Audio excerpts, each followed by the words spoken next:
ಶ್ರೀ ಗುರುಭ್ಯೋ ನಮಃ. ಸ್ವಾತ್ಮಾರಾಮಂ ನಿಜಾನಂದಂ ಶೋಕಮೋಹ ವಿವರ್ಜಿತಂ ಸ್ಮರಾಮಿ ಮನಸಾ ನಿತ್ಯಂ ಶ್ರೀ ವೆಂಕಟಾಚಲದೇಶಿಕಂ.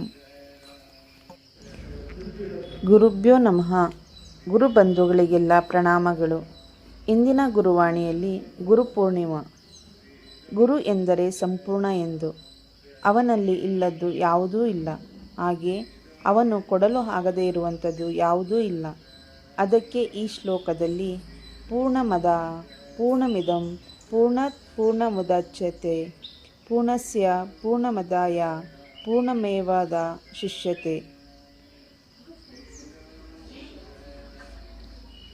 ಅಂದರೆ ಹುಣ್ಣಿಮೆಯ ಚಂದ್ರನು ಗುಂಡಾಗಿರುವಂತೆ, ಎಲ್ಲ ದಿಕ್ಕಿಗೂ ಬೆಳಕು ಚೆಲ್ಲುವಂತೆ, ಅಂದರೆ ಪೂರ್ಣನಾಗಿರುವಂತೆ ಸದ್ಗುರುವು ಶಿಷ್ಯರಿಗೆ ಎಲ್ಲ ರೀತಿಯ ಸಂಪೂರ್ಣ ಜ್ಞಾನವನ್ನು ನೀಡುತ್ತಾನೆ.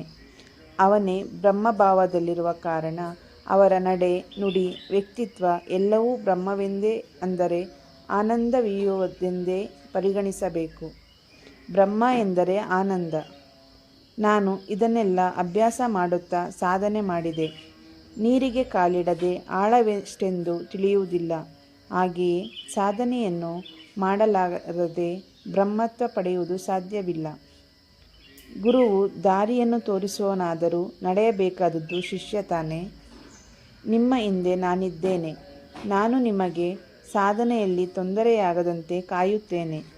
ಸಾಧನೆ ಮುಂದುವರಿಸಿ, ಅಮೃತತ್ವ ಪಡೆದುಕೊಳ್ಳಿ ಎಂದು ಎಷ್ಟು ಹೇಳಿದರೂ ಬಂದವರೆಲ್ಲ ತಮಗೆ ಅಮೃತ ಬೇಡ, ಮೆಣಸಿನಕಾಯಿ, ಸಾಸಿವೆ, ಎಣ್ಣೆ ಸಾಕು ಎಂಬ ಲೌಕಿಕ ಆಸೆ ಪೂರೈಸಿಕೊಳ್ಳಲು ಬರುತ್ತಾರೆ. ಏನು ಹೇಳಿದರೂ ಬಂದವರೆಲ್ಲ ತಮಗೆ ಅಮೃತ ಬೇಡ, ಮೆಣಸಿನಕಾಯಿ, ಸಾಸಿವೆ, ಎಣ್ಣೆ ಸಾಕು ಎಂಬ ಲೌಕಿಕ ಆಸೆ ಪೂರೈಸಿಕೊಳ್ಳಲು ಬರುತ್ತಾರೆ. ಏನು ಮಾಡುವುದು? ಇವರಿಗೆಲ್ಲ ಗುರುದರ್ಶನವಾಗಿದ್ದರೂ ಇವರ ಕರ್ಮ ಕಳೆದಿಲ್ಲವೋ ಅಥವಾ ಗುರುವಿನ ಮರ್ಮ ತಿಳಿಯಲಿಲ್ಲವೋ ಗೊತ್ತಿಲ್ಲ ಎಂದರು. ಗುರುನಾಥರು ಕೊನೆಯಲ್ಲಿ ಎಲ್ಲ ವಿವರಣೆಯ ಸಾರಾಂಶವೆನ್ನುವಂತೆ, ನಿಮ್ಮಿಂದ ಬೇರಾವ ಸಾಧನೆ ಮಾಡಲಾಗದಿದ್ದರೂ ಪರವಾಗಿಲ್ಲ, ಗುರುವಿನ ಮಾತಿನಲ್ಲಿ ಅಚಲವಾದ ನಂಬಿಕೆ ಇಡಿ.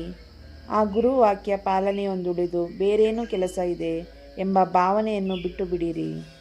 ಆಗ ಗುರುವೇ ನಿಮ್ಮ ಜೀವನ ಸಾರ್ಥಕತೆ ಪಡೆಯುವಂತೆ ಮಾಡುತ್ತಾನೆ ಎಂದರು. ಸಾಧನಾ ಸ್ಥಳಗಳು. ಮೊದಲು ವಿಗ್ರಹಾರಾಧಕರಾಗಿದ್ದ ಗುರುನಾಥರು ಕ್ರಮೇಣವಾಗಿ ಅದರಿಂದ ವಿಮುಖರಾಗಿ ನಿರಾಕಾರ ಸಾಧನೆಯನ್ನು ಮುಂದುವರಿಸಿದರು. ಚೈತನ್ಯಾರಾಧಕರಾಗಿದ್ದ ಗುರುನಾಥರು ತಮ್ಮ ಸಾಧನೆಯನ್ನು ಬಲ್ಲಾಳೇಶ್ವರ ಸನ್ನಿಧಾನದಲ್ಲೋ ಅಥವಾ ಅವರೇ ಗುರುತಿಸಿ ವೇದಿಕೆ ಕಟ್ಟಿಸಿದ ಮಜ್ಜಿಗೆಹಳ್ಳಿ ಮಠದ ಮಹಾತ್ಮರ ಸನ್ನಿಧಿಯಲ್ಲೋ ಮೊದಲಿಗೆ ನಡೆಯುತ್ತಿದ್ದುದಲ್ಲದೆ, ತಮ್ಮ ತೀವ್ರ ಸಾಧನೆಯನ್ನು ಬಾಣಾವರ ಶ್ರೀ ಕೃಷ್ಣ ಯೋಗೀಂದ್ರರ ವೇದಿಕೆಯ ಬಳಿ ಮಾಡುತ್ತಿದ್ದರೆಂದು ಅವರ ಮಾತಿನಿಂದಲೇ ತಿಳಿದು ಬಂದಿದೆ. ಗುರುನಾಥರು ಬಾಣಾವರ ಜನರಿಗೆ ಶ್ರೀಕೃಷ್ಣ ಯೋಗೀಂದ್ರರ ವಿಚಾರವನ್ನು ತಿಳಿಸಿ, ಆ ವೇದಿಕೆಯ ಪಕ್ಕದ ಜಾಗವನ್ನೇ ಸ್ಮಶಾನವಾಗಿ ಉಪಯೋಗಿಸುತ್ತಿದ್ದ ಜನರಲ್ಲಿ ಜಾಗೃತಿ ಮೂಡಿಸಿ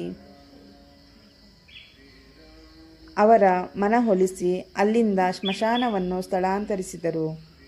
ಗುರುನಾಥರು ಈ ಸ್ಥಳವನ್ನು ತುಂಬ ಜಾಗೃತವಾದ ಸ್ಥಳ ಎನ್ನುತ್ತಿದ್ದರಲ್ಲದೆ, ಆ ವೇದಿಕೆಯಲ್ಲಿ ಈಗಲೂ ಶ್ರೀಕೃಷ್ಣ ಯೋಗೀಂದ್ರರ ಆತ್ಮಜ್ಯೋತಿ ಬೆಳಗುತ್ತಿದೆ ಎನ್ನುತ್ತಿದ್ದರು. ಅಂಬಿಕಾ ಯೋಗದಿಂದ ಶ್ರೀಕೃಷ್ಣ ಯೋಗೀಂದ್ರರು ಜೀವಂತ ಸಮಾಧಿಸ್ಥರಾಗಿರುವ ಕಾರಣ ಇದು ಸಾಧಕರಿಗೆ ಅತ್ಯಂತ ಉತ್ತಮ ಸ್ಥಳವೆಂದು ಅವರು ಹೇಳುತ್ತಿದ್ದರು. ಇಲ್ಲಿಂದ ಸಾಧನೆ ಮುಗಿಸಿ ಹಿಂತಿರುಗುವಾಗ, ಅಂದರೆ ಆ ವೇಳೆಯ ಸುಮಾರು 3:30 ಗಂಟೆಯ ಸಮಯದಲ್ಲಿ, ವೇದಿಕೆಯ ಮುಂಭಾಗದಲ್ಲಿರುವ ಪುಷ್ಕರಣಿಯಲ್ಲಿ 7 ಶ್ವೇತವರ್ಣದ ಕುದುರೆಗಳು ನೀರು ಕುಡಿಯುತ್ತಿದ್ದುದನ್ನು ಗುರುನಾಥರು ಹಲವು ಬಾರಿ ನೋಡಿದ್ದರಂತೆ. ಗುರುನಾಥರು ಈ ವಿಚಾರವನ್ನು ಎಲ್ಲರಿಗೂ ತಿಳಿಸಿ ಜಾಗೃತಗೊಳಿಸುವ ಮುನ್ನ ಈ ವೇದಿಕೆಗೆ ನಿತ್ಯ ಪೂಜೆ ಪುರಸ್ಕಾರಗಳು ನಡೆಯುತ್ತಿರಲಿಲ್ಲವಂತೆ.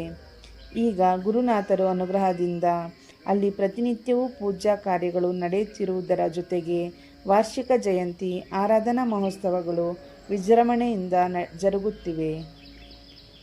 ಗುರುಭ್ಯೋ ನಮಃ.